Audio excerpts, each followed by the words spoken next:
Olá, ouvintes, olá, espectadores. Estamos aqui mais uma vez reunidos para apresentarmos mais um episódio de nosso Pode Crer, que é o podcast da Corregedoria Regional Eleitoral do Tribunal Eleitoral do Paraná.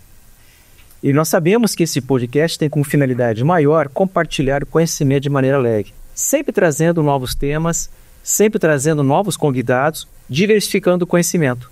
O que nós queremos é fugir daquele quadrado fechado de que falaríamos apenas de processos administrativos ou disciplinares. A questão aqui é levar exatamente a ideia do conhecimento, que o conhecimento, como sempre digo em todo episódio, esse conhecimento ele liberta. E hoje, inclusive por ser especialíssimo de Natal, este aqui é o evento que está fechando o nosso ano de 2024, é portanto o nosso especial de Natal, em que nós temos figuras altamente ilustres, que Papai Noel nos enviou diretamente do seu paraíso, dos brinquedos aqui para a nossa terra de Curitiba, para que vocês possam acompanhar um pouco desse conhecimento que será trazido pela Miriam e pelo Luciano. E só lembrando, sempre digo isso, deixem o like, deixem nos comentários o que vocês gostaram, o que não gostaram, deixem algumas observações, vocês têm liberdade para isso, porque nós queremos é interagir com o nosso público e que ele venha dizer se está gostando do programa e pode até sugerir, quem sabe, alguns episódios aí, pode sugerir algum tema que nós poderemos trabalhar. Mas hoje esse tema já está escolhido e foi escolhido a dedo, dada a expertise dos nossos dois convidados. Temos aqui a Miriam Rangel Lira, que ela é formada em Direito pela Unicuritiba, especialista em Direito Aplicado pela EMAP, Escola da Magistratura do Paraná, não colocou aqui, mas eu sei.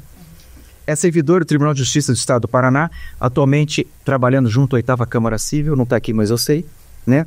Além do que, desde 2006 foi quando você entrou no Tribunal de Justiça. Exatamente. E curso sommelier pelo Centro Europeu no ano de? 2017. Estão faltando informações, ainda bem que de cabeça eu sei. Miriam, bom dia, boa tarde, boa noite. Muito obrigado por aceitar esse convite. Eu sei que você veio por livre e espontânea vontade de participar desse nosso programa. Exatamente. Foi um convite recebido com muita felicidade e aceito com muita espontaneidade. Então nós teremos muito que conversar nessa próxima hora. Aqui, não menos importante, nós temos o Luciano Marcelo Silva de Carvalho. É servidor também do Tribunal de Justiça do Estado do Paraná, coincidentemente também ligado à 8ª Câmara Civil, desde o ano 2009. É formado em Direito pela Faculdade de Direito de Curitiba, que é nosso atual Unicuritiba, laureado e especialista em Direito Aplicado pela EMAP, não constou aqui, mas eu também sei, tem curso sommelier, coincidentemente na mesma época da Miriam, exatamente, não sei por que essa coincidência, enfim, né? Fica a dúvida para os nossos espectadores, vão tentar descobrir o porquê. Mas enfim, Luciano, também da mesma forma, bom dia, boa tarde, boa noite, muito obrigado por ter aceitado esse convite. Obrigado pelo convite, Esmagador. Bom, qual que é o tema que trabalharíamos nesse especial de Natal? E tem muito a ver com as festas, porque afinal de contas, in vino veritas. Nós trabalharíamos sobre enoturismo, mas não ficar pensando qual que é o melhor rótulo, qual que é a melhor garrafa, ou o concurso de quantas garrafas você toma numa festa de fim de ano como agora as que estão se aproximando.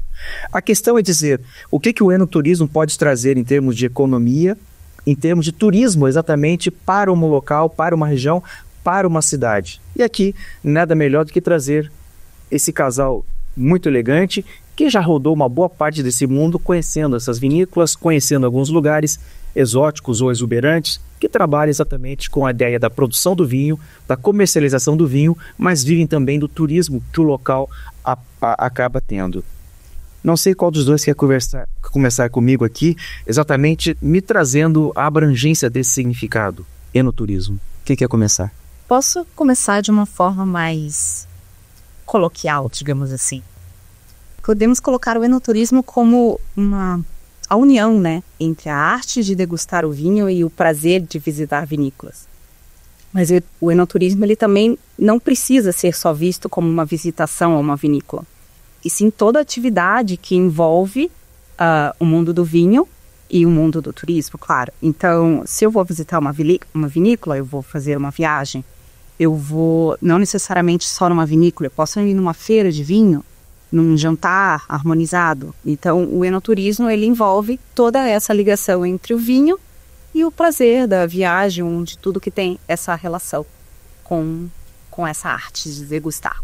Eu acredito que para o vinho em si, ele acaba sendo uma desculpa para a pessoa, que é o apreciador do vinho, conhecer um novo lugar. Não necessariamente precisa ser uma nova cidade.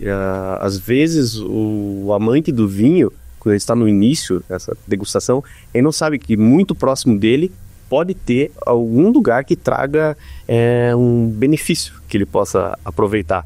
Então, na região metropolitana, aqui nós estamos fazendo esse episódio gravado de Curitiba, na região metropolitana de Curitiba nós temos vinícolas também que podem ser visitadas, existe muita feira de vinho e ela movimenta, então, a economia local, não necessariamente dependendo da produção do vinho. Pode ser um evento ligado ao vinho e vai trazer turistas ou negociantes para essa região. Então, movimenta a economia, de alguma forma. Nós temos alguns lugares do mundo, eu não viajei tanto quanto vocês, acho que nem um terço que vocês fizeram em termos de enoturismo, mas já fui para algumas regiões. Talvez a que tenha me chamado a atenção pelas características do local, e eu vou pedir que vocês me complementem ou me corrijam se estiver errado. Eu vou pegar Mendoza, aqui do lado, no nosso país vizinho, que é a Argentina. Mendoza foi levantada no meio do nada. Se você chegar lá em Mendoza e fizer uma visita aérea, fala assim, mas como é que eles foram montar uma cidade aqui, cuja chove por ano em Mendoza 200 mililitros por ano. Tivemos chuvas torrenciais em Curitiba, algumas oportunidades, que esses 200 mililitros caíram na mesma noite, no mesmo dia.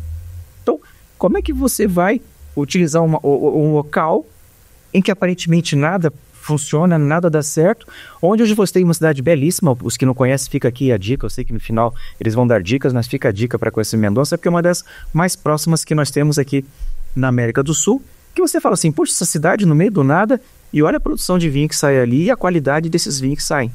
Então, aproveitando isso, essa questão do enoturismo, o que vem primeiro? Vem a cidade, depois o vinho, vem o vinho, depois a cidade, ou seja, como é que eu vou conjugar esses dois? É tipo ovo e a galinha. Bom, Vamos lá, Neira. A questão do ovo e da galinha, né? Eu acredito que primeiro surge o vinho, obviamente, para depois vir o turismo.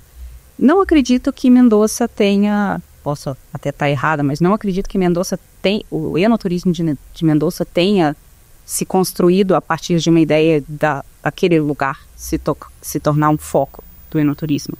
Eu acredito que as características do local, o terroir, né, que nós chamamos, o conjunto entre clima, terra, próprio homem, a produção, isso fez com que aquela região favorável passasse a produzir bons vinhos e a partir daí se tornou famosa a ponto de trazer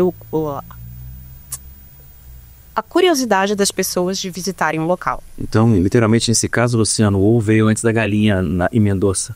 Sim, para quem não conhece Mendoza ela estaria alinhada mais ou menos com Montevidéu e Buenos Aires, no paralelo, se formos pensar, só que na divisa com o Chile.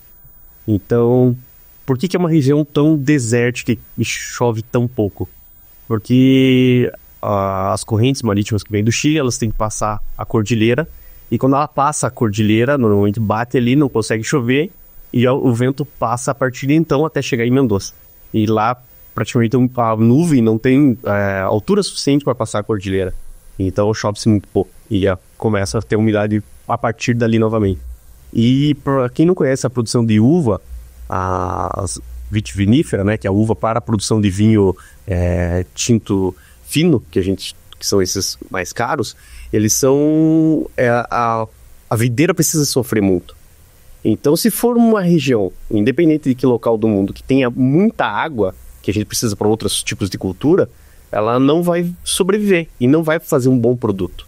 Então, quanto mais a videira sofre até um determinado ponto, melhor se extrai o vinho dela. Então, por isso que primeiro se produz vinho numa região, a partir do momento que ela fica famosa, começa a ter atração de hóspedes para ter hotelaria, para ter o turismo, comércio local, a cultura, restaurantes e até o próprio artesanato, tudo começa a crescer a partir de então. Mas primeiro, não tem como fazer, por exemplo, como se fosse projetar Brasília, que é, no meio do deserto, vamos projetar uma cidade para ser a capital. Se ela não conseguir produzir vinho, você não consegue levar para lá. Então, primeiro você tem que ter certeza que produz um vinho bom, para aí conseguir levar o turismo até lá. Uma das vezes que eu fui para Mendoza, eu me recordo que um dos guias ali, ele falou que a terra é propícia para a uva lá, inclusive para Malbec, porque é uma uva que gosta de sofrer. E o solo faz com que ela sofra, e daí ela produz vinho de qualidade. Quer dizer, eu não sou sommelier, vocês dois que são, mas isso eu ouvi. Então, Pelo visto, é isso que nós podemos entender, que exatamente o que se coloca é que é um local de boa produção de vinho, aí a cidade vai crescendo ao redor daquilo e vive daquele comércio, vive daquela economia. Muitos funcionam assim. É difícil ser o contrário. Eu vou instalar uma cidade e vou produzir vinho para ver se... Ou vou plantar uva para ver se funciona, se dá certo. Para daí eu produzir vinho. É difícil você dizer, eu monto a cidade e daí eu vou plantar uva. Tem isso? É difícil pensar que o contrário aconteça, né? Até porque se nós formos num estudo mais aprofundado do enoturismo, ele começou a se desenvolver muito recentemente. Foi agora na década de 80, e ele começou a se difundir na Europa.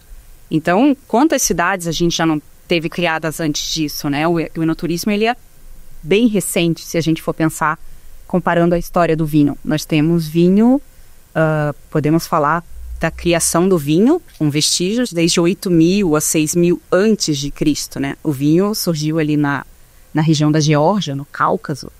Ele foi desenvolvido mais a produção, a vinicultura pelos egípcios, né?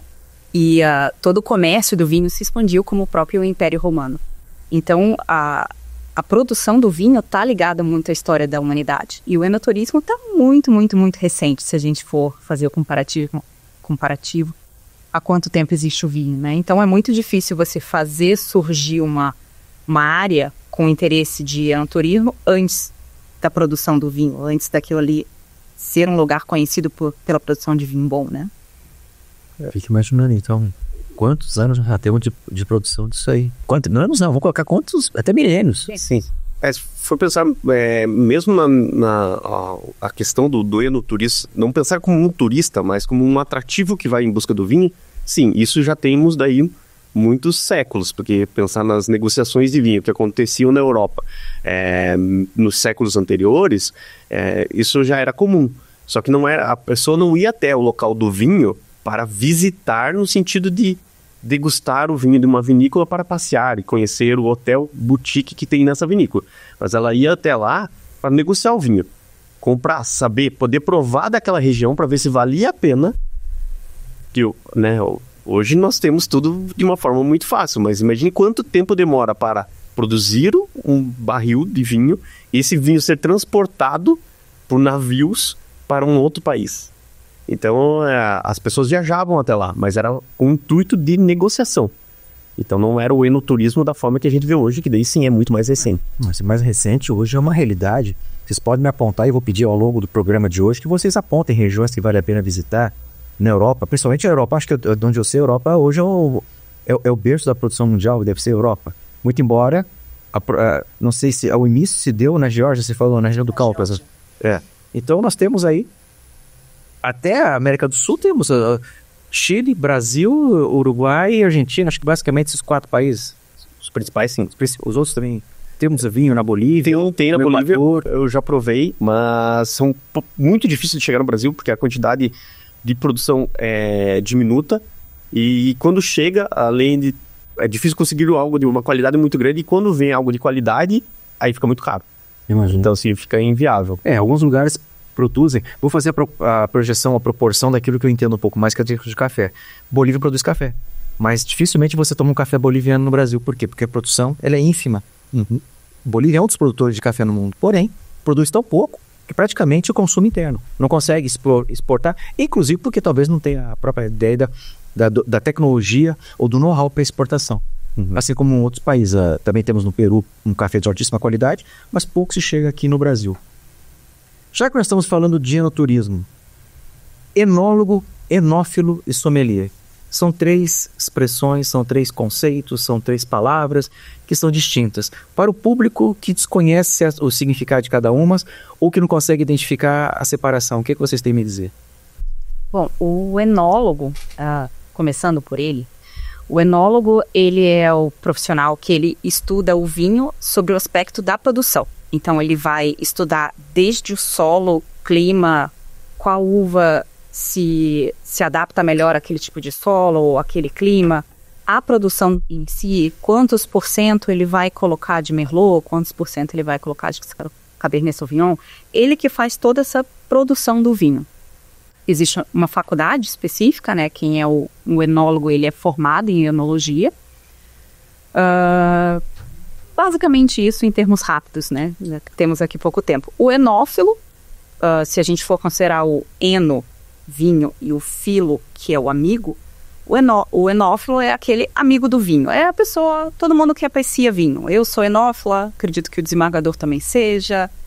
Temos colegas aqui que também são enófilos. Eu conheço as duas ali que estão olhando para mim, que são amantes, não são nem enófilos, são amantes do vinho. Exatamente. Né? E temos o sommelier, que ele é o profissional responsável pela harmonização. Então, o sommelier, ele tem um curso também, não é uma faculdade, ele é um curso técnico. E ele vai estudar sempre, ele é o profissional do restaurante ou de algum estabelecimento que vai dar as principais dicas de harmonização. Ele também pode ser responsável pela carta de vinho e acredito que seja isso. Não sei se meu colega quer complementar. Como eu sei que o desembargador gosta da origem das palavras, então, se pensarmos do grego, né, o eno, como a Miriam disse, é o vinho, o filo é o amigo, o enólogo, então, logos, né, que é de conhecimento, então, por isso que o enólogo é aquele que estuda o vinho, e o sommelier, na verdade, era a palavra, que o eno vem do grego, mas o sommelier, ele tinha uma outra formação, nos tempos antigos. O sommelier é aquele que participava da logística da entrega de produtos para o reino. Então, aquele que andava com a carruagem levando frutas e alimentos, ele era chamado sommelier, ele fazia a entrega. Então, ele também escolhia os produtos. Daí que vem a origem do sommelier. Então, o sommelier hoje é para vinhos, né? Existe sommelier de cerveja também, mas existia o sommelier de frutas, sommelier de alimentos. E hoje, então, o profissional sommelier, ele pode trabalhar no restaurante diretamente, ele pode trabalhar numa loja, ou pode fazer, existem hoje também chamado Wine Hunter, que é um profissional que viaja o mundo, e ele é um sommelier, não precisa ser um enólogo, atrás de vinhos para comprar para entrega em determinado país, num determinado restaurante, ou numa produção específica, existe um grupo de investidores que quer abrir uma importadora. Então ele vai atrás, manda um profissional conhecer nas vinícolas vinhos que valem a pena trazer para aquele mercado. Se eu quiser fazer um curso de enologia, tem no Brasil isso? Sim. Tem na região de Vale dos Vinhedos, se não me engano, ali na Serra Gaúcha. Faculdade. De Você sai bacharelado, bacharel em... Sai como enólogo, né? Que é uma faculdade como se fosse próximo se for pensar de uma agronomia, seria. Não chega a ser considerado como uma engenharia, como engenheiro agrônomo, mas ele trabalha desde a questão da terra, como a Miriam falou, e que eu saiba hoje, no Brasil, aqui funciona, lá é na região de Pinto Gonçalves. Ó. Depois vocês passam o endereço para a Cris ali, porque ela está pulando, que ela está querendo fazer esse curso, essa faculdade de enologia. Não, mas Cris, você pode ficar só no sommelier, você não precisa sair de Curitiba, porque você está saindo muito já. Chega. Fica aqui, faça o curso. Vocês fizeram o curso aqui em Curitiba, né? Isso, aqui em Curitiba. Nós temos algumas instituições que fazem esse curso aqui em Curitiba, não é só uma. Ah, não é só uma? Achei que fosse apenas. Aqui que eu saiba tem o Centro Europeu, a Alta Gama. Anota aí. E a ABS, que é a Associação Brasileira de Sommelier, que eu saiba são as 3 que dão cursos profissionalizantes aqui. É um curso longo? Alguns são 6 meses, com 2 aulas semanais. Outras são curso anual, com 1 aula por semana, são aulas práticas. Então, tem a aula teórica primeiro e depois tem a degustação. Desde você começa com o serviço do vinho, harmonização, desde escolha de taça, limpeza de taça, necessidade de decanter, como montar uma carta para um restaurante. Então, são cursos bem completos, assim. Claro, mas também existe a possibilidade do apaixonado pelo vinho fazer workshops menores, né? Existem jantares de degustação, mini cursos de 1, 2 dias, e eles dão o início, né, essa noção do mundo do vinho. E também temos certificações internacionais, né, que são chamadas as W7, que são as mais conhecidas, que algumas são inglesas, as mais comuns, e são aplicadas provas no Brasil. Então, os cursos são menores por tempo, mas daí a graduação é passo a passo. Uhum. A minha antiga secretária aqui da corregedoria, antes dela se aposentar, ela tem curso sommelier e ela disse que ia se aposentar para aproveitar e fazer um curso, acho que um desses cursos fora. Não era isso? Para você, por hora, tá bom o workshop, que você vai e volta, um dia só. tá? Degustação. Não, porque tem que ver se volta para casa, porque a gente, se sai para beber o vinho, não vai voltar. Eu já vi gente que sai e não volta, né? Exatamente isso. Não, mas vejam que interessante, porque a maioria das pessoas acha a mesma coisa. Enólogo, sommelier, enólogo. Não, só muda a palavra, mas no fundo o significado é o mesmo. Não, são níveis diferenciados exatamente para aquilo que você se propõe. Aqueles atendentes, vou aproveitar aqui, os atendentes que vocês veem nas vinícolas. Eu quero fazer um passeio na vinícola X, um país tal. Aquelas pessoas que atendem, geralmente são sommeliers? Pode ser que sim, pode ser que não. Pode ser que seja o próprio enólogo da vinícola que te atenda. Pode ser o dono da vinícola, que não necessariamente tem uma formação técnica, mas tem uma formação de vida ali na produção do vinho. A pessoa que lhe atende na vinícola ele pode ter qualquer formação. E até a título de curiosidade para os enófilos de plantão. Temos alguns plantonistas aqui, no backstage aqui, estou vendo, olhando para lá. O sommelier, quando ele faz o serviço no restaurante, para a pessoa que pediu o vinho, tecnicamente falando, ele tem direito, entre aspas, a 5% da garrafa. Porque ele vai lhe fazer o serviço do vinho, quando você pede o vinho do estabelecimento, ele tem que fazer a prova. Então ele tem que saber se aquele vinho está bom, em condições suficientes para lhe servir, para harmonizar com o prato que você escolheu. Então, um bom restaurante, um bom estabelecimento que faz o serviço correto do vinho, o sommelier vai, antes de lhe servir, ele vai fazer a prova e ele tem ali direito aos seus 5%. Não sabia, isso é curiosidade, né? Que mais uma curiosidade você pode nos apresentar sobre esse assunto, Luciano? Não, são poucos em Curitiba que nós vemos que o sommelier tira a prova do vinho mesmo.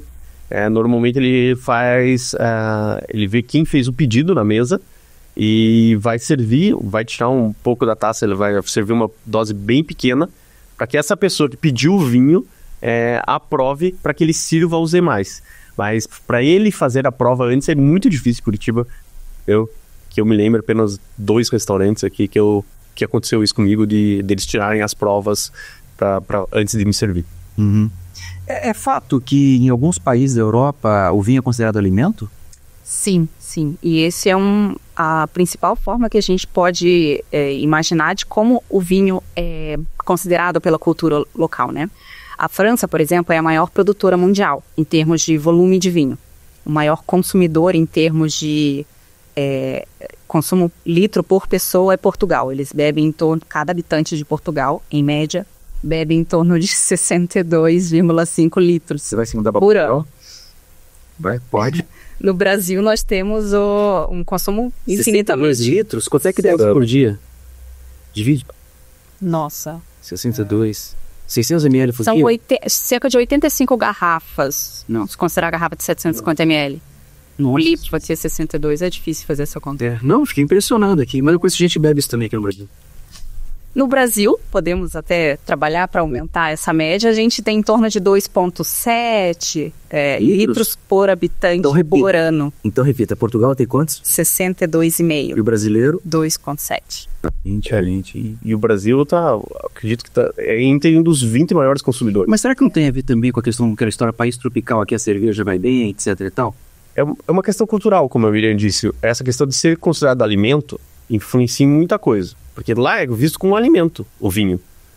Diferentemente de outras bebidas alcoólicas. Questão da tributação. Isso que eu ia falar. Porque aqui no Brasil, como ele é considerado bebida alcoólica, a tributação é alta como de bebida alcoólica. Lá na Europa, não. Ele é visto como alimento, a tributação é de alimento. Então, e aqui ainda no Brasil nós temos uma outra questão, que é a produção vinícola brasileira, ela é pequena, e se a gente for comparar com o tamanho do país, e tem muito desse vinho que é produzido ainda que é considerado vinho de mesa, que é aquele vinho que é o vinho colonial, o vinho de garrafão, que a gente conhece. Então, esse tá na conta dos 2,5. E se for ver, por exemplo, os meus familiares do interior, eles não são acostumados a tomar vinho tinto fino. Quando tomam, olhe lá, normalmente ainda partem para o vinho de garrafão, doce. E ele entra na conta do 2,5 também. Nossa. Então, assim, é muito díspare o quanto se consome na Europa. E mesmo aqui na América do Sul, se a gente for comparar, né? O quanto se consome no Chile, na Argentina e se produz, e aqui do Brasil.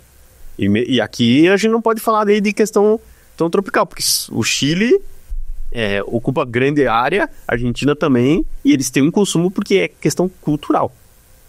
Então, mais do que o clima, é cultura mesmo. Sim, porque se fosse pensar, nós temos aqui um clima tropical. Tá, o que nos impede de ficar então tomando vinho branco e espumante? Fica a dica, tá vendo? Tá dizendo, não só os espectadores estão anotando, pegando as dicas, depois eu vou querer algumas dicas de vocês, se for o caso, como também nos bastidores ali, eu tô vendo gente com cadernetinha ali o tempo todo anotando. Olho grande também, né? É exatamente isso. Mas enfim, vocês falaram que a França é a maior produtora de vinho do mundo. Isso, de certa forma, joga muito turismo para lá?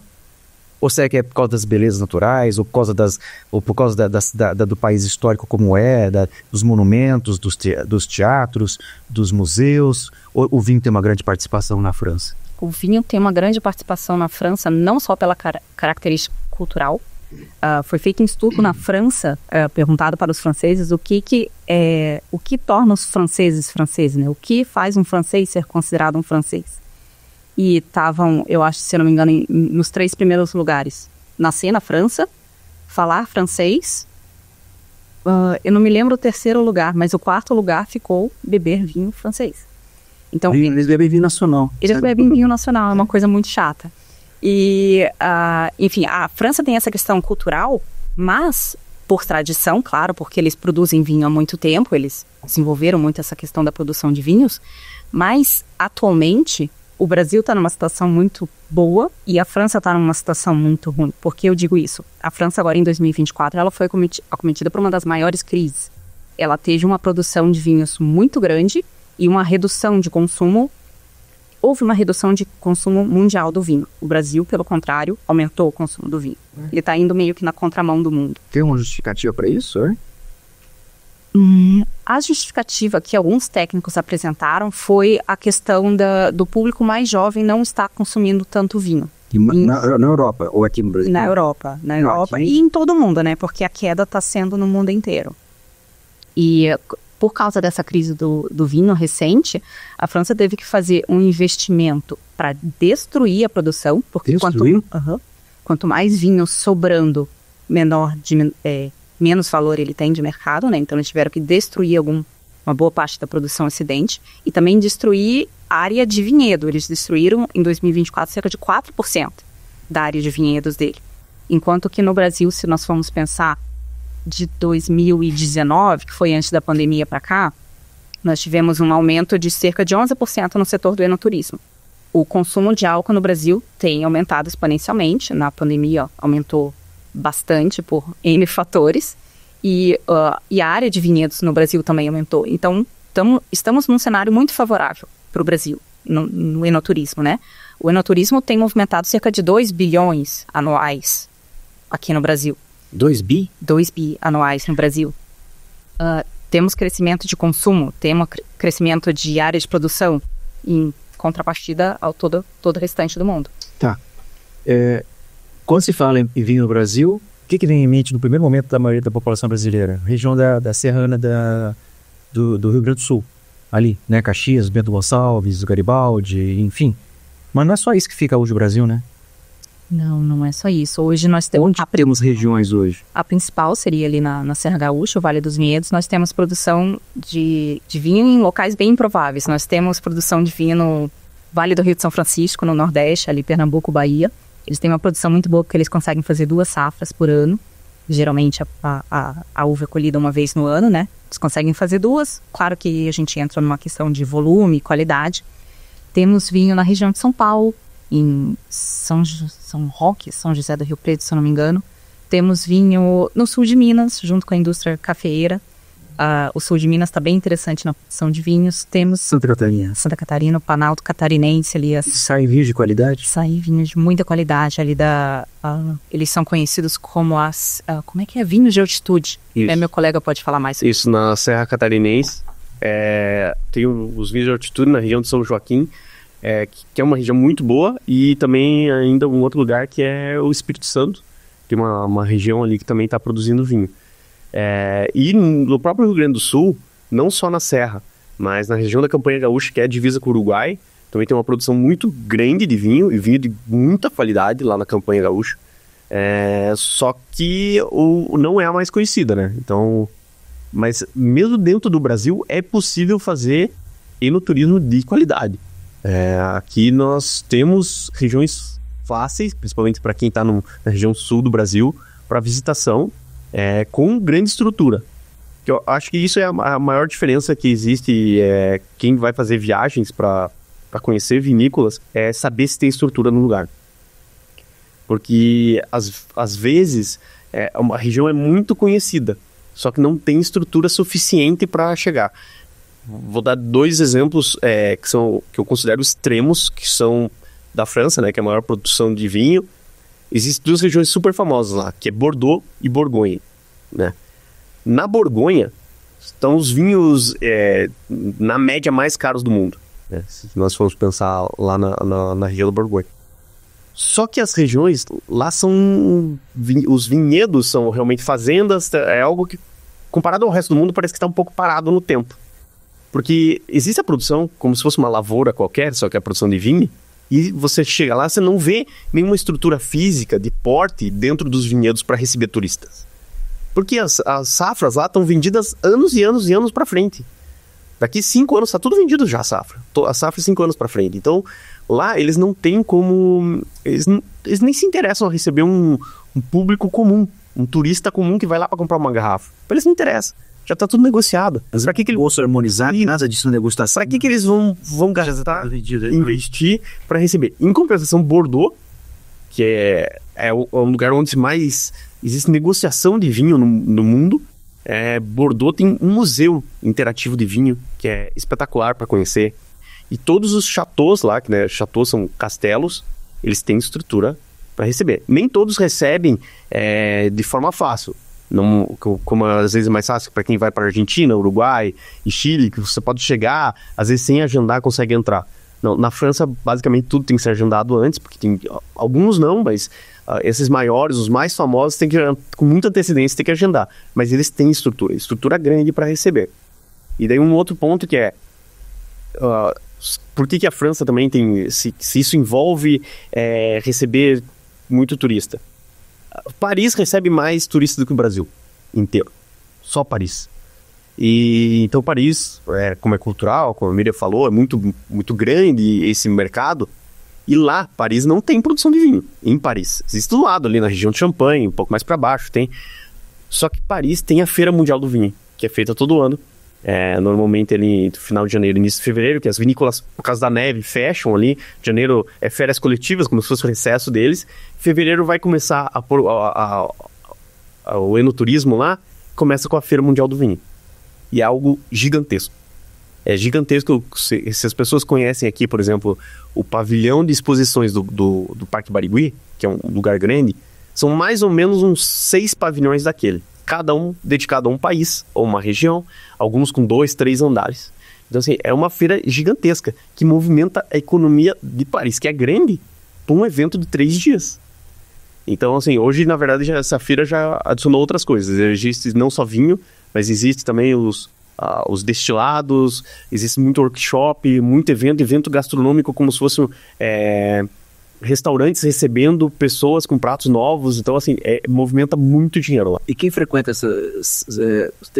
são compradores, ou seja, atacadistas ou varejistas, ou também o público geral? Por exemplo, vamos supor que nós vamos viajar aqui para visitar a feira. Podemos entrar, degustar? Não. Você tá contando, não isso? Se ninguém pode... né, tá vendo? Não, eu vou explicar como funciona. Lá, a feira é uma feira profissional de vinho, então é para negociação.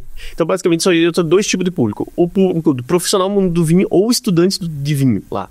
E lá, a degustação é feita técnica. Todo mundo anotando as características do vinho. É muito legal. Então, assim, o que eu sugiro? As pessoas podem fazer um curso de sommelier, né?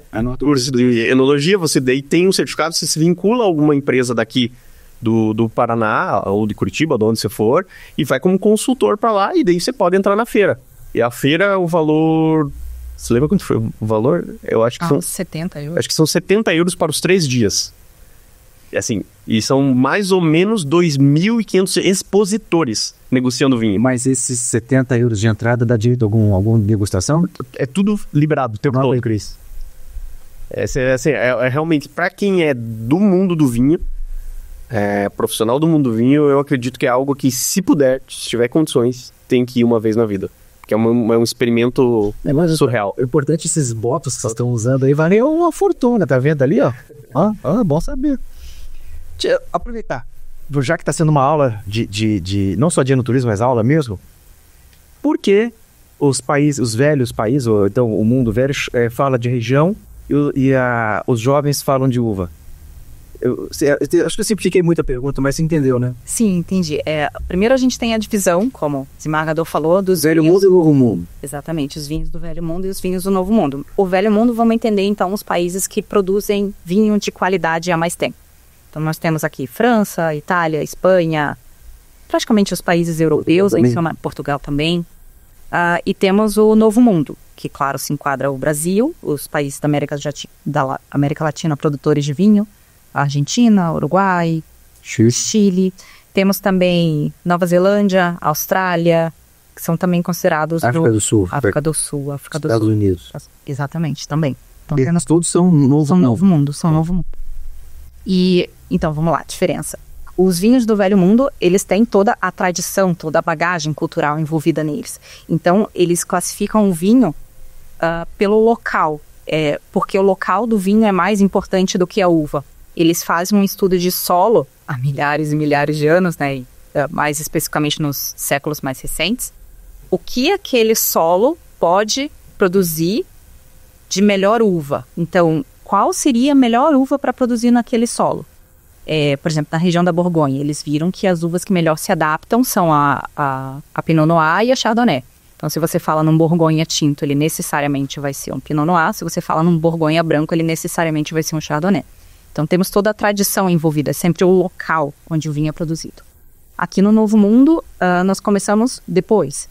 Então, nós temos já toda a variedade de uvas, principalmente as uvas europeias, e aquilo meio que foi se adaptando ao que o mercado exige. Então, na região da Argentina, além, claro, da Merlot ter se desenvolvido muito bem naquele clima, viu-se que o consumo de Merlot era muito bom. Então, investiu-se naquela variedade de uva. Malbec. Na Malbec, claro, né? E, desculpa, eu falei Merlot. Então, é basicamente isso. O Velho Mundo vem da tradição, o local é mais importante, e o Novo Mundo vem da produção, a uva que melhor se adapta àquela situação. Mas vocês estão falando, a uva no Uruguai é Taná? Isso. É que melhor se adaptou ao solo local? Isso. É que, assim, se formos pensar, todas essas uvas que nós estamos falando aqui, são uvas francesas, né? Com origem francesa. Então é por isso que aqui a gente fala em nome de uva. Porque nós não temos uva, de modo geral, nós não temos uma uva argentina ou uma uva brasileira, vitis vinifera, que faça vinho de qualidade. Então a gente tem outros tipos de uva, que daí não são para vinhos de qualidade e que não conseguem. Então o que acontece? Foram importadas essas uvas, as videiras, elas vieram para cá, foram produzidas e daí se adaptaram. Então, para dizer que é um vinho de qualidade, a pessoa está acostumada a tomar, por exemplo, Cabernet Sauvignon, beleza, então ela pode tomar um Cabernet Sauvignon, seja do Chile, seja do Brasil, ou seja da África do Sul. Porque ela vai saber o que é um Cabernet Sauvignon. Agora, quando na Europa, eles não precisam disso, de dizer qual que é a uva, porque lá eles têm a uva de cada lugar. Essas uvas que nós falamos francesas, por exemplo, basicamente, elas são pouquíssimo utilizadas em Portugal. Então, Portugal usa as uvas de lá. A Itália usa as próprias uvas. Que a gente não está dando exemplo aqui, mas se a gente for falar os vinhos italianos que são famosos, como Chianti e Barolo, eles não usam uva francesa, eles usam uva italiana. Então, por isso que eles falam da região. O mais importante para eles é a região. E a região é o DNA da produção. Eles sabem que se for produzido lá, a chance do vinho ser bom é muito grande. Se falar só da uva, ele vai falar, tá, mas isso aqui é uma uva, exemplo, Cabernet Sauvignon. Mas onde foi produzido? Tipo, mesmo dentro da França. Porque se for no Vale do Loire, ele vai falar, tá, mas isso aqui não deveria estar sendo produzido aqui. Então, por isso que para eles o que interessa é a região. Isso é até uma forma do rótulo ser feito. Quando se vê o rótulo de um vinho francês ou um vinho italiano, eles dão prioridade pro produtor. Para dizer se é um chateau qual a região e a micro-região, o clima que é feito. Enquanto que no Brasil e na América do Sul em geral, alguns na América do Norte e na África do Sul, tá lá a uva como destaque. Eles tentam puxar, a pessoa fala assim, eu já tomei um Syrah bom, então eu vou tomar um Syrah. Eu vou escolher esse Syrah. Escolhe pelo rótulo.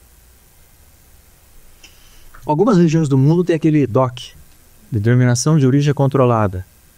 Acho que não sei se o Brasil já também tem no Brasil? Tem, no Brasil temos a DOC Vale do Vinhedo. Vale do Vinhedo, ou seja, depois de certo tempo, entra com uma propriedade industrial, você tenta patentear isso aí para mostrar a procedência, a origem.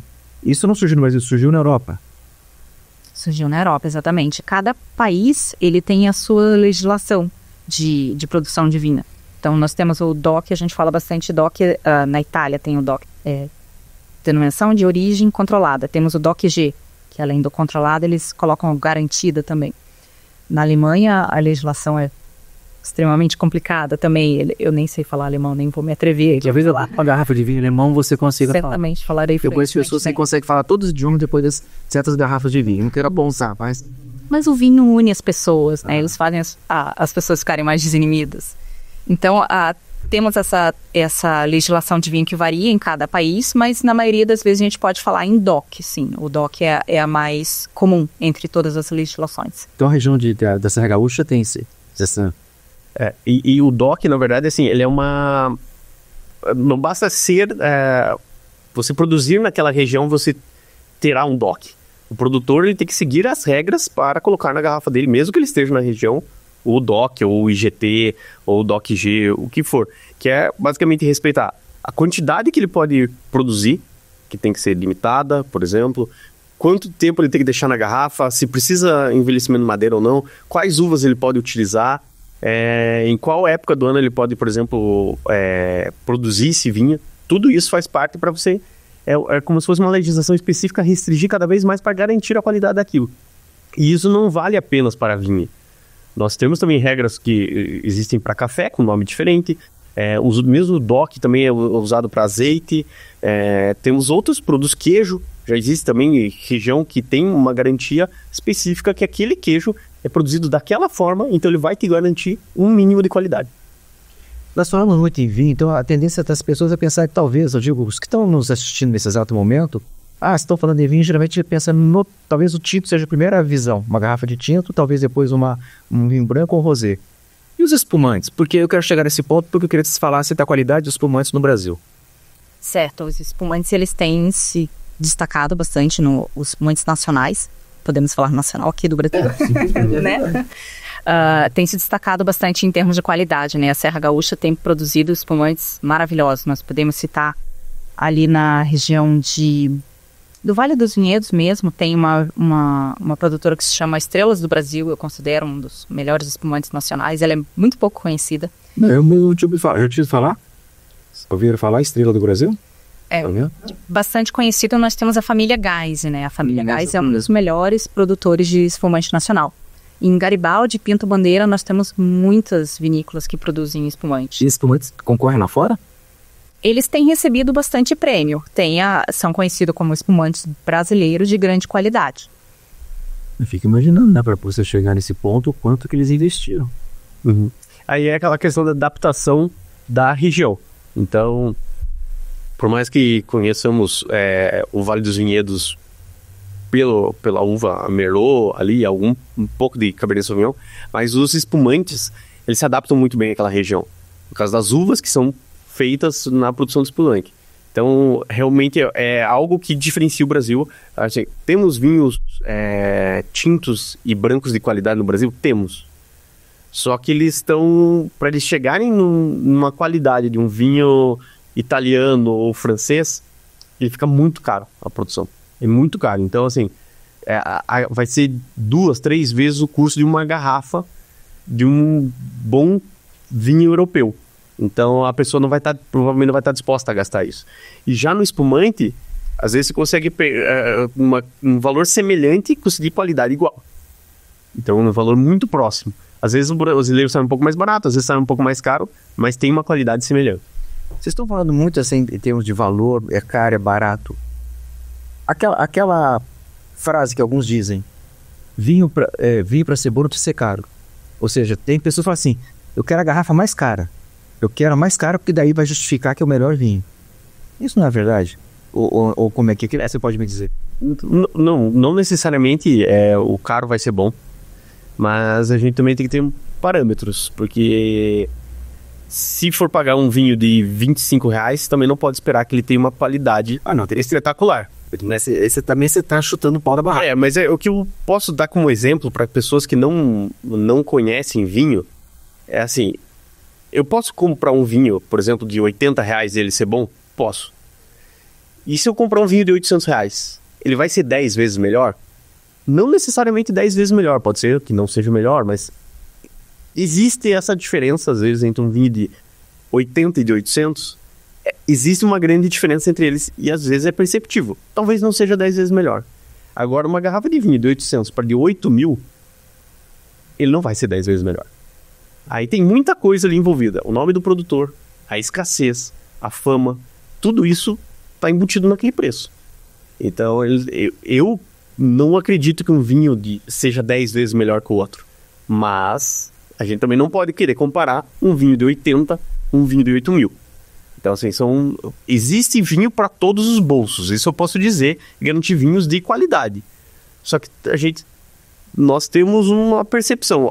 Quando você vai fazer uma avaliação técnica do vinho, ao contrário do que todo mundo acha, gosto não pode participar disso. Então você parte de 100, uma nota ou 10, e você vai tirando de acordo com os defeitos que ele apresenta. Mas eu não posso pensar, eu gosto dele ou não gosto. Também dizer aquela frase, vinho bom é aquele que você gosta. Não, pode ser para você tomar no dia a dia, mas tecnicamente falando, vai depender dos efeitos que ele tem. Então ele vai perder aquelas notas lá, 93, tá? Eu não vou dizer que tá certo aquelas medalhas, tudo, mas assim, a pontuação feita é a partir do máximo e vai tirando. Então não necessariamente vai ter, pode ser que seja um vinho com 95 pontos e você não gosta, porque não é do teu paladar. Agora você não pode dizer que ele é ruim, porque tecnicamente ele não tem defeitos. Então essa é o que eu vejo a diferença. Vocês tiveram uma experiência uma vez nos Estados Unidos, Napa Valley, não é isso? Napa Valley. O que me diz do vinho norte-americano? Porque a gente pensa em Estados Unidos, não, é tudo enlatado, é tudo artificial, né? Será que produz vinho? Será que é tudo McDonald's da vida? Que você fazer propaganda aqui pro McDonald's, eu tô dando aí, McDonald'sando a questão dos alimentos ou das bebidas.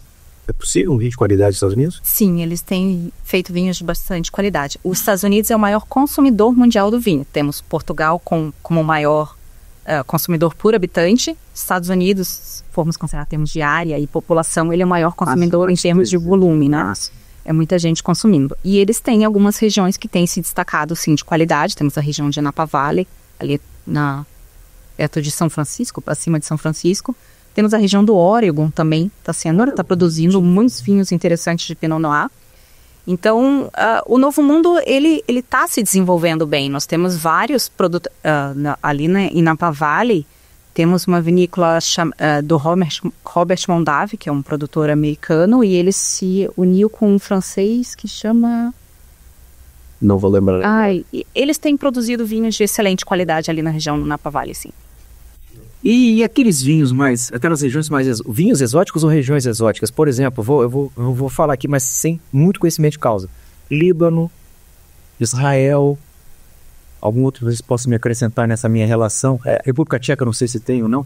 Enfim, o que você me fala? Vocês me falam desses vinhos, dessa Moldávia, eu vou falar da Moldávia, isso. Eu já participei de um evento só com vinhos dessas regiões diferentes, Marrocos e afins. O que acontece? É a mesma situação que eu falei antes. O quão caro demora para chegar no Brasil isso. Porque a produção é pequena. Se sai do próprio país, dificilmente consegue sair da Europa. Por causa do consumo ali que eles consomem muito vinho per capita, como a Miriam disse, naqueles países. Então, difícil chegar. Então, quando chega aqui, chega um vinho muito caro. Tem duas possibilidades. Se o vinho é barato, porque a qualidade dele talvez não se equipare a de um outro país mais tradicional, por exemplo, Portugal, que chega com uma questão de imposto aqui para o Brasil, um valor relativamente bom. Então, daí, quando chegam as garrafas boas desses países, por exemplo, Moldávia, República Tcheca, e Líbano, Israel, esses chegam muito caros. muito caros, que eu digo comparados aos demais países europeus. Então, que é o velho mundo, que é quem manda, né, hoje.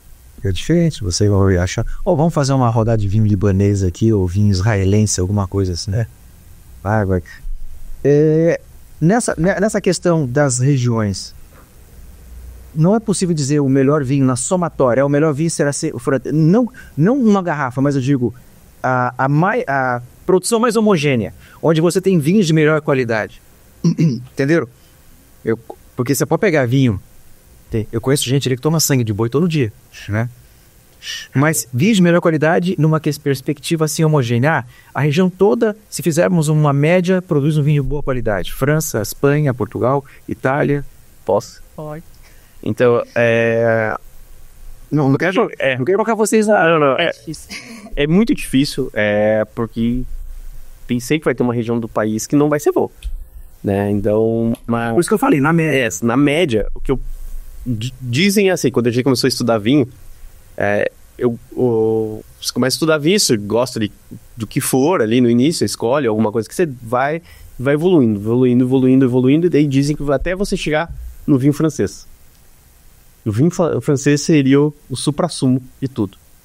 Exceto se você é um apaixonado por vinho italiano. Que daí a característica é completamente diferente. E se você é apaixonado por aquilo, por vinho italiano, é ali que você vai querer ficar. Mas na média eu acho que são os dois países que têm os melhores vinhos em média, são esses. Mas se fosse para apontar por região, que eu acho que é mais fácil de conseguir vinho acessível a preço bom por uma região única, para mim seria Bordeaux. Que é na França, eu acho que é a região que tem... Até porque lá os vinhos bordaleses normalmente são blends, então eles conseguem equilibrar melhor o sabor do vinho e a qualidade dele. Há uns 30 e poucos anos atrás, havia o estigma do vinho alemão, né? Aquela garrafa azul. E que meio que traumatizou as pessoas, dizendo que o vinho alemão é de baixa qualidade. Como é que está hoje isso? Nossa, a Alemanha tem evoluído bastante. Tem evoluído não, ela já se evoluiu, né? Porque o que chegava no Brasil não representava o que a Alemanha produz, né? A Alemanha, ela é bem conhecida pela qualidade dos vinhos brancos, até pelo próprio clima, né? Temos ali a região da Alsácia, que ficou horas indo para o domínio francês, ora para o domínio alemão, né? Hoje está sobre o domínio da França, mas tem toda a característica dos vinhos alemães, né? São vinhos brancos, de excelente acidez, muito bem produzidos. A maioria são com as uvas mais conhecidas, né? São a Riesling, a Gewürztraminer. Temos vinhos de excelente qualidade da Alemanha. Aquilo que chegava aqui pra gente ali na década de 70, 80, né? O vinho da garrafa azul, ele não representava a qualidade dos vinhos da Alemanha. Exatamente, ficava muito aquém. Mais uma indagação. Acho que meio que já estamos indo para a reta final e eu tinha tanta coisa para perguntar aqui, mas a conversa flui de maneira tão leve e eu aprendi um monte de coisa que eu acabei fugindo, confesso, do roteiro e fui aproveitando e explorando vocês. Às vezes até colocando contra a parede, fazendo perguntas difíceis, mas... Para aquele que quer começar a tomar um bom vinho, quando eu falo bom vinho, significa R$8.000. Não um vinho que vai ser agradável, aquela coisa toda. Não pode ter vergonha de... Toda loja tem o seu sommelier. Se apresentar para ele, eu quero começar, o que você pode me indicar? Talvez o que ele vai perguntar? É para quê? É para um jantar? É para sozinho? É para um filme? É para uma pipoca? Claro, exagerando lá. Qual que é a finalidade? Então, aproveita o momento para falar para os nossos espectadores não se acanharem de procurar o sommelier da loja para que deem boas indicações? Sim, eu quero ouvir dos dois. Você responde depois a Mira. Eu acredito que vale a pena explorar o profissional que está ali à disposição. Hoje, inclusive, mercados aqui em Curitiba possuem sommelier. Então, eles têm as adegas lá e eles têm indicações muito boas. Eu acho que tem que ser... Não pode ter vergonha e tem que ser sincero com o profissional. Você pode falar para ele, eu tenho um orçamento de tantos reais. É só isso, eu não posso pagar mais. Eu preciso levar 2 garrafas, elas precisam ser iguais. Não, eu quero começar a tomar vinho. Se a pessoa quer entrar no mundo do vinho, a melhor dica que eu dou hoje tem Instagram, YouTube, qualquer coisa. Existe muita propaganda para eventos de degustação. Existe desde o mercado que faz evento de degustação, lojas profissionais que fazem degustação e restaurantes. Então, nos eventos, é a coisa mais fácil que tem, ou participar de uma feira, que nem existe aqui em Curitiba, de conseguir provar vários vinhos e poder comparar um com o outro, sob a orientação de um profissional. Perfeito. Eu, claro, recomendo, se tiver um profissional disponível no estabelecimento, sempre procurar a ajuda dele, mas principalmente experimentar. Tem muita gente que eu conheço que eles gostam, eu gosto da uva tal, ou eu gosto de vinhos de tal país. Eu acredito que ficar muito engessado assim, tira a possibilidade da pessoa de conhecer um mundo maravilhoso que o vinho tem a oferecer, né? Então eu acredito que o experimentar, aceitando a opinião dos outros ou não, é a melhor forma de você adentrar nesse mundo do vinho e se especializar. Perfeito. Veja, foi quase uma hora de bate-papo leve aqui e eu aprendi um monte, mas eu não poderia terminar o programa. Eu estou vendo que vocês trouxeram livros, eu gostaria, se possível, porque eu sempre peço para os convidados que façam uma indicação cultural, uma indicação de um filme, de um livro, de uma peça, de uma poesia, qualquer coisa, de uma gastronomia, é livre, exatamente para estimular os nossos espectadores para que provem daquilo que vale a pena. Vocês poderiam, talvez, eu não sei se, aproveitando, começando ou com a Miriam, com você, tanto faz, a tira para o para ver quem começa, pode ser a Miriam, mostrar para os espectadores que vocês trouxeram aqui de literatura para... indicação. Eu trouxe algumas indicações. Será que deu? Aparece lá. Esse primeiro livro aqui se chama Viagens, Vinhos e História. Eu tô com o volume 2 aqui em mãos, mas tem disponível também o volume 1. Ele é feito de acordo com os países que esse autor visitou. E ele é bem interessante, já que nós estamos falando de enoturismo, que ele descreve, de acordo com os países que são indicados, as melhores regiões, as vinícolas que ele visitou, as dicas que ele dá no sentido de como faz para agendar essa vinícola, que tipo de uva é melhor produzida naquela região que eu devo pedir para tomar e assim por diante. Ele é muito interessante para quem gosta de viajar e tomar vinho. Já se formos considerar uma perspectiva de vinho e história, esse livro aqui é maravilhoso. Ele chama Vinho e Guerra, do Dom e Petit... Nossa, agora complicou. Kladstrup. Ele é maravilhoso. Ele conta várias histórias relacionadas à história do vinho, principalmente envolvendo a guerra, a Primeira e a Segunda Guerra Mundial, como o vinho foi tratado na perspectiva das guerras, né? Porque quando nós tivemos a Primeira e a Segunda Guerra Mundial, tivemos destruições em massa de vinhedos e se formos considerar na Segunda Guerra Mundial, a Alemanha invadindo a França e fazendo saques homéricos de toda a produção da França.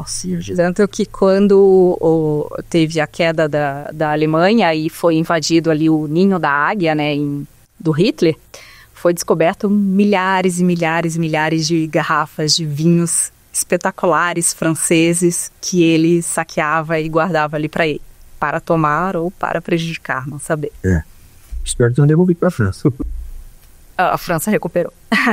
Temos aqui esse livro, chama Vinhos, o Essencial, é do Senac. É bem didático para quem quiser se aprofundar mais em termos do conhecimento de vinho, elaboração, processos, harmonizações e tudo mais. É do José Ivan Santos. Perfeito. Obrigado, Miriam, pelas dicas aí. Agora tá vendo? E agora vão cobrar dos autores aí a nossa parte do merchan. Agora você, Luciano. Bom, eu vou indicar um livro só que é o principal, que é o vinho chamado, um livro Wine Folly, que é o Guia Essencial do Vinho.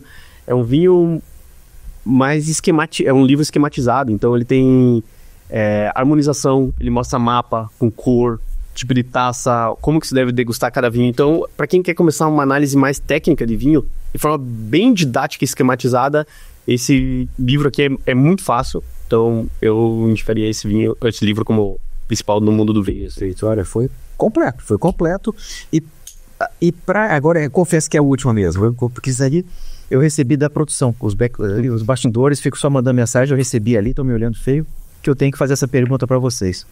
Já que esse é o nosso programa de fim de ano, encerramento especial de Natal, a harmonização para o Natal e para o Ano Novo, tem alguma dica? Não, normalmente, não precisa ser o nome do rótulo, pode ser como você falou do espumante de uma região. Sim. Fazer algumas dicas genéricas aqui. O cardápio natalino, ele é uma festança, né? Tudo agridoce, é salgado, é doce, é tudo. E depois tomar uma hipoclera. Isso. Depois comer a tradicional rabanada. Para harmonizar com... eu só tenho condições de comprar um vinho e ele tem que dar um jeito de harmonizar com tudo. Sempre espumante. O espumante, ele é a melhor coisa para se harmonizar com coisas muito diferentes. Se você tem condições de fazer uma harmonização mais parcelada, digamos assim. Entradas espumantes, a questão das aves ali, o Chester, que é uma ave com um sabor um pouco mais ameno, você pode pensar num vinho branco ou num vinho rosé. O Peru, ele tem um pouco mais de sabor, então nós podemos pensar num vinho branco mais estruturado ou num tinto leve. E daí nós também podemos partir para os tintos, se nós pensarmos em carneiro, e daí vai toda aquela tradição natalina maravilhosa. Pega um vinho tinto de médio corpo para tentar ir com tudo. Meu Deus do céu, consegui... Complementa alguma coisa, Luciano? Eu penso que final de ano, claro, tem todas essas dicas, mas para mim é celebração, e celebração exige espumante. Então é o que eu indico. Claro, se for para cada prato fazer uma harmonização prato a prato, pareando, seria um para cada prato, mas de forma geral acho que final de ano estamos aí, chegando o Natal, Ano Novo, vale a pena abrir um belo espumante. Ótimo. Ficam as dicas para vocês, espectadores, deram uma aula. Chegamos ao final, quer dizer, até extrapolamos um pouquinho, já estão me olhando torto pro lado de lá, então eu preciso nem olho mais para a minha direita. Muito obrigado, Miriam, muito obrigado, Luciano. Realmente foi uma aula assim de vinho, de enoturismo, para não se esquecer. Ainda bem que ficou gravado, poderemos utilizar isso aqui para uma vida inteira. E como sempre fazemos, o programa entrega para cada um de vocês, não é uma taça de vinho, vai ser uma caneca para tomar um chazinho, que eu sei também que você gosta, Miriam, e o Luciano também. Então, para vocês lembrarem sempre do nosso podcast, o Pode Crer vai ficar guardado na prateleira de vocês aí, uma recordação com muito carinho entregue para vocês por tudo que representaram nesse programa que está fechando o ano. Então, agradecendo mais uma vez a presença do Luciano, a presença da Miriam. Para quem não sabe, é um belíssimo casal que eu tenho aqui. E agora, né, o spoiler aqui. São os meus assessores do Tribunal de Justiça e eu sabia da qualidade, sabia da capacidade, por isso que eu insisti que vocês viessem, porque eu sabia que vocês iam apresentar um produto de qualidade para os nossos ouvintes, para os nossos espectadores, que certamente adoraram, principalmente as dicas de Natal, porque nós estamos agora encerrando o ano de 2024, com esse último podcast do ano, agradecendo a todos aqueles que com coragem nos acompanharam nesses 9 episódios que foram até agora apresentados, e torcendo para que vocês tenham um final de ano maravilhoso, um Natal exuberante, um Ano Novo maravilhoso, e voltaremos com força total no ano de 2025 com novas ideias, novos programas, novos convidados, sempre nesse alto astral, sempre nessa qualidade que hoje foi apresentada, ou seja, literalmente aqui está o Papai Noel representando o nosso especial de fim de ano.